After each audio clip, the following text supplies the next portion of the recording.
It's been 20 days since the year 2025 began, and this is my first official teaching.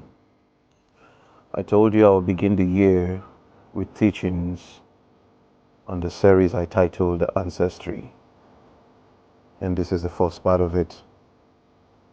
So get a seat and let's discuss some matters. Every section of this teaching is for somebody, and the fact that it doesn't concern you doesn't mean you should not share. You need to share so that the people that it concerns can actually get their salvation. Like I always say, you don't know who you might be helping in the matters of life and destiny. So go ahead and distribute this to people. Pay attention to every detail from this first part of it till the last. You're going to learn a lot from it, and it's going to help you.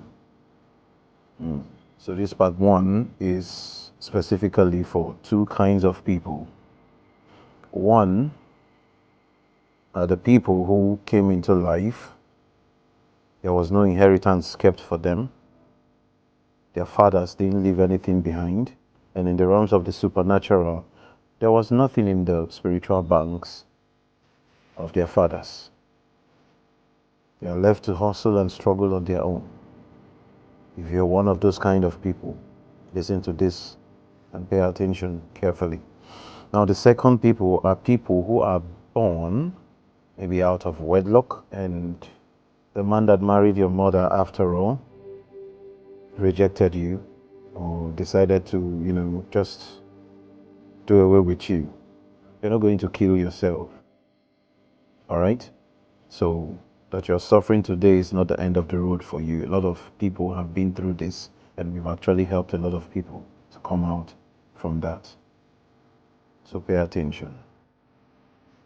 If you were born into a family where there is nothing tangible that has happened, and you've looked into the life of your father and there is nothing significant that has really changed the family from him, and so did it happen with his grandfather, it is a lineage issue. It is from the foundations. Maybe something disconnected from somewhere, or there was something they didn't do right. This simply means that the man that gave birth to you doesn't have the capacity that it takes to get through some certain things. Because when we talk about the blessings of the fathers, we tend to forget that there is always a curse of the fathers. When nothing has been provided for you to continue your life, something to stand upon, to, do life, it is a curse upon you. Because the design is that the ones that come before you will make the crooked way straight. The ones that come before them made the way for them and all that. But adventure, they didn't make any way for them, and they got to your turn, still the same thing. It is a curse. It's not a must that somebody will open their mouth to say something negative on you before you think or target a curse. Some actions have actually attracted curse to you. So the fact that nothing was left for you, spiritually and physically, you are under the curse of struggle. You are under the curse of hardship. You are under the curse of limitations. Automatically, you don't need anybody to say it to you before you know it.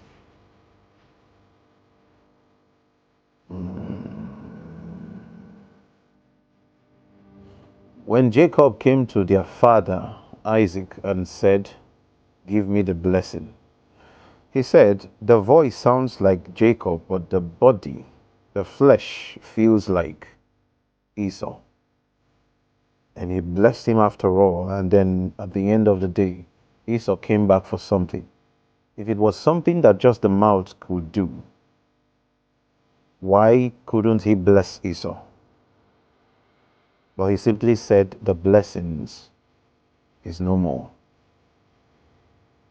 But on the day that you become restless, you've had it up to here.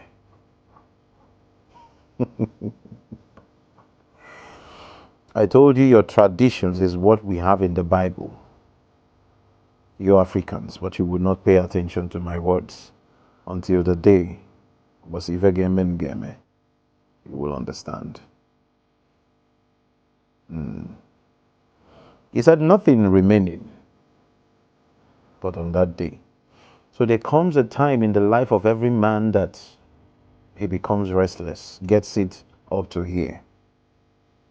That is when you begin to ask questions. You begin to dig deep to know what exactly did somebody shortchange what was supposed to belong to me and is now belonging to another. Is someone using my star? Is my destiny under attack? Is it from the lineage? Is it from the foundation of my fathers? Did I bring this upon myself? Then you've become restless. And some spirits will begin to open up the doors to see what is going on. What is going on? What is going on? And they will push you into the right path. And believe you me, to come out from that circle, my dear, it's not free. It comes with a price. Listen, that your father had something to offer you is because he walked his way spiritually. That he left something for you physically is because he walked his way spiritually. When there is something speaking for him spiritually, when there is savings in his bank account spiritually, you don't know there is a spiritual bank, know it now. But if all his life there was nothing tangible that he was able to achieve, then there will be nothing you will stand upon to begin your life, to build your life, to climb into high places. This is not about money only. It's not about connections only. It's not about, there are things we value more in the realms of the supernatural than those things. Things that build your name. Things that build your personality. And their children will climb upon it and build life. Posterity continues from that particular person. What exactly is speaking for you spiritually? Did anybody build anything for you?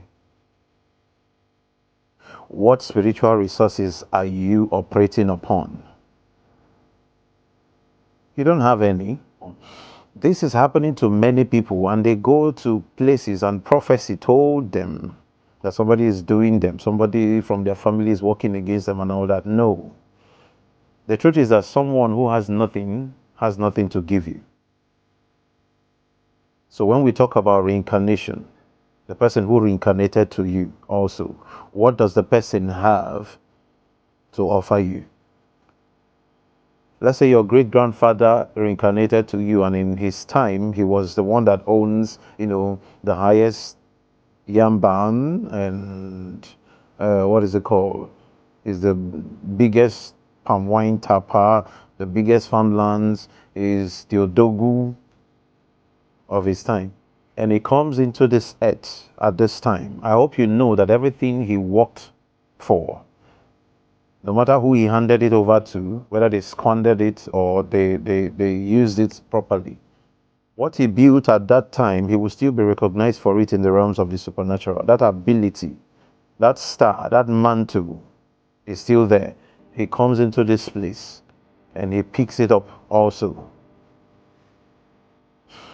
This is the scenario that happens in some families, that all of a sudden this particular person is the one that God used to wipe away the tears of the family. But for 3 generations before him, no one has been able to break even. Significantly, it was actually in his past life, during his past life, that anybody in that lineage was able to break even and do mighty and big things. Are you understanding it? So this has nothing to do with how industrious you think you can be, or maybe how hardworking you think you can be to contribute into the system. Something has to be done spiritually. So what is there speaking for you spiritually? What resources do you have on the ground to work with? Nothing. Came out from a family that some negative forces are surrounding them, and some traditions and cultures are not supposed to be reckoned with anymore in this generation, in these recent times. Some of those traditions that the people refuse to, abolish, wipe off, and tell the spirits that they are no longer interested in this. We brought you and we want you to leave. It's time for you to pack your things and go. They didn't do it, and those things are disturbing. Those things linger to the third, fourth, fifth generation, tormenting people. And there's always a demand they place on everyone that begins to work hard and begins to do well. That, let's say, in the midst of 6 children from one family, one person begins to do well, the whole family's attention diverts to him for grab. Automatically, everybody wants to take, do for me, do for me, do for me, and then they run the person down. That's how it is in the realms, because every spirit there wants something. So at this point, what you need to do is to take your mind off some certain things that you feel are working against you. Those are distractions, so that they will push your attention away from the real thing. You're looking for who is doing you. Let me bring it to your notice. Most times, nobody is doing you anything. It's just that you've gotten to the age of accountability, the age of spiritual responsibilities. And there is nothing speaking for you, no resources anywhere for you to mount upon to build whatever you want to build. Your spirit guides and all the spirits of your existence, including your incarnate, doesn't have the capacity to take you to the next level where you are supposed to be. And you need to understand this, that many of the things that have happened in your past life are based on agreement. Now that you are here in this life, it is based on agreement too. They don't have the capacity to take you to a higher level because of what this world has been made up of this time around. It's not the same thing with the previous life you came, right? It is for the good at that time, but the demands become high at some point and they couldn't meet up. And you see those spirits begin to torment that family because they are visitors, and you don't make visitors comfortable. They want to leave, and by the time they want to leave, they want to take everything that they came with. They gave you prosperity, they are taking it away, and your generations to come begin to suffer poverty, abject poverty. So what you need to do at this point is not to start looking for who is after you. Nobody is after you at some point. Create a new covenant, that a lineage system might start from you spiritually and even physically, connected to light and godliness, based on sacrifice. Create a covenant with God. Let it start from you. Listen, not that you don't belong to this family, but from here, every other person has chosen what to serve, who to serve, where to serve, and how to serve. For me, I want to serve the living God. And I want to serve him through covenant. I want to have that lineage founded in him, so that it starts from me. Choose here this day who you will serve. That wasn't a word that came from a joker or an unserious person. That was a word coming from someone that came from the high tab. Now let me take you back into the days of Abraham once again. Abraham was coming from a lineage, father, grandfather, and all that. There were generations behind him. But why didn't God tell the children of Israel to remind him about anything concerning the people who came before Abraham? Huh? Why didn't God do that? He won't do that because those ones were there worshiping what they think created them. Some are worshiping spoons, some are worshiping stone, some are worshiping light, some are worshiping anything. Some are worshiping bells, some are worshiping animals, some are worshiping anything. And the Spirit of God was hovering around, looking for whom to rest his hands upon. I hope you know that Job existed before Abraham. And it was the story of Job that Abraham had that made him understand that really these things that my father worship are not the ones that created the heavens and the earth. They are not the ones to be worshipped. His father had 101 idols under his custody. He was actually the outright and certified custodian of idols at that point. And God saw the hunger in Abraham, knowing that these things are nothing. And God came to him. He saw the hunger in him and came. Abraham, my friend. That's what God called him. And God had to take him through covenant and sacrifice.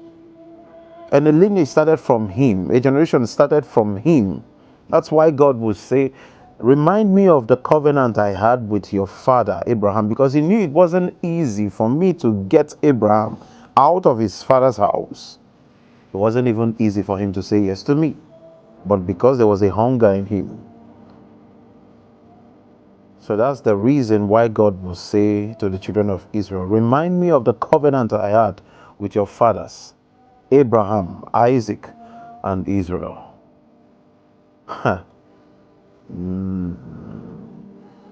If I ask you now, what has your parents, your father and mother done for you spiritually that has helped your life? You will say they pray for you, or your mother and your father, they pray for you, and that's all. Even the mothers go as far as resting the awele of their own family upon their children just so they can prosper. So you go for consultation and sometimes you hear that your awele is coming from your maternal. But a maternal home that has nothing to offer you, what are you going there to get? What would they offer you? Seeing that they have nothing. It's left for you to build from yourself. Terah, the father of Abraham, was not a rich man. During the time of Nimrod, he was actually used and used and used. If he had money, if he was wealthy, he wouldn't be used like that. And he became scared at the time when an attempt was made on the life of Abraham to terminate him, throwing him into the fire. Just like Shadrach, Meshach, and Abednego. And they had to leave. And before Abraham was able to get to the destination where he built the city with 4 gates, he already had 300 men. People began to follow him. You see that the covenant will always attract men, attract resources, things you will use to build. Attracting people who came back from battle and had no place to go, and they joined Abraham and brought their spoils to him. And he was able to build that city and became the king of that city. This is found in the book of Joshua also. It might not interest many of you, but it interests me to study lineage systems and know where you need to change things. Know where the foundations of your fathers went wrong. That this is where the capacities of the spirits that followed them reached. It couldn't pass this level. And they left the people they were carrying stranded. So you need divinity to come in. That is what you should do to help you, yourself, and your people, the ones that are coming after you, your siblings and the family. But it has to start from you first. Are you going to leave the lineage to end like this? Everyone on the ground. No one is making it. No one is moving forward. Nobody is significant in that place.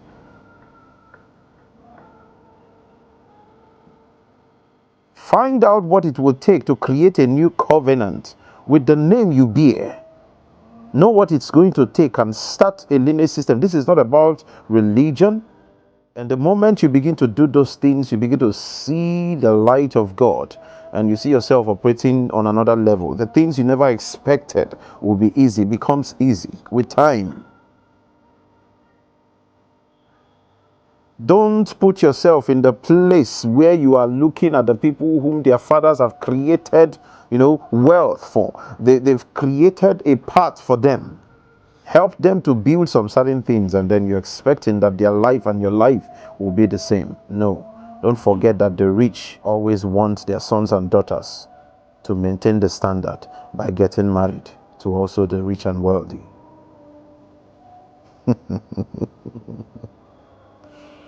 On an empty. Sacrifice is one in a million that creates a covenant between you and divinity and opens the angelic realm to you. That you begin to understand the angelic realm and what they do, who they are, and everything. Make your life valuable in the realms of the spirit. The moment angels see value in you and accompany you in your journey, every other spirit falls in place. Even the spirits of your maternal and paternal. They have no choice but to what? Fall in line. But a lot of you are actually putting yourselves under the custody of lesser spirits than the spirits of divinity, and you feel, yes, you are doing tradition, you are doing culture, you are doing this, you are doing that. That's not the way it's supposed to be. So return and make things right. When we talk about the element space, I don't know if many people understand it. That is where we should connect to the number one person that instituted the name that lineage started with. The very person that his name became a spirit. The elders of that clan will have to talk to that person. Come and see what is going on in the family where you started. Because this person is already spiritual now, but there are things and mantles that are over there that needs to be brought into existence in this place for you. You may not understand it, but it was done for everyone you know. That happened in the Bible. That happened even before the Bible stories began. No be person will get biro and paper they write. Wake up and think. After the element space alignment, there is something we call the mark of recognition that is being placed on a lot of people, and they carry it around everywhere. It is attracting, whether good or bad. Those are the things. It is important that you wash off every mark of recognition that bad ancestries and bad spirits sent on assignment in that family recognizes you with. That once they come, they know that this one is their own. Or even the payback plan that they give to people. There's something we call the payback plan. That's something these people have done will follow their children to the third and fourth or fifth generation. That anything like that is cut off from you, that you don't belong to these people just so you can partake from their suffering. That you separate yourself. Because by so doing, that's how you can separate others, so they can stand upon the covenant you've created with divinity and move forward in life. When that is done, we do the masculine or feminine energy for you, depending on your gender. That prayer I told you, my dear, don't joke with it. So they can return to you whatever it is that as a man or a woman that you need to be able to walk your path in this world. That part of your destiny, they should drive that path. Listen, there's something that made you a man or a woman. It is not your private part. It is a spiritual configuration that makes you a man. And when the spirits are no longer attached to who you are, you begin to fail. So you need to walk your way. And that is it. So the same goes to the people who were born out of wedlock or have no part in the family where they find themselves. Maybe you don't even have a family, or maybe you bear your maternal family's name. It is very important that you root yourself as a man, mostly a man. You don't need to, be bearing your uncle's name or you're bearing your maternal family's name. No. Raise up a sacrifice to have a covenant with divinity. I hope you know that if you get to anywhere on earth and then from there you begin to establish and the people begin to know you and love you, you join into whatever the community or wherever You are contributing into the advancement of that place, and you begin to know people. Before you know what, you marry, you give birth to a child, and that child grows up. You are not yet a citizen of that place. Your child is not a citizen of that place. But you see the child that your child will give birth to becomes a citizen of that place. You can do anything, and he can even grow up to give birth to the person who becomes the king of that place. Don't worry about your tradition. But for life, there are breaking points to everything. So you are someone who has found yourself in such a situation. As a man, don't remain in your matana. What you need to do is raise a sacrifice. Call upon the spirits of the land. Call upon the spirits of your own existence. You were born just like every other human being. You have rights spiritually. You use the little rights you have and help yourself. Whatever it is that you are told to do, do it. So that you begin to connect yourself to the spirits of prosperity, spirits of good health, establishment, abundance, expansion, and you begin to build a name. A lot of the people you see that are great today, go and look deep down into their stories. They have a lot to tell you. So walk your way. Don't keep quiet. Don't just sit there. Open your path. Help yourself and help your generations.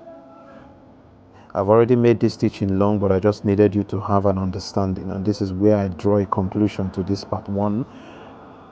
We will continue some other time. Yes, I hope this teaching has actually made sense to you. So grab something from it, go out there and be successful, and have a nice day.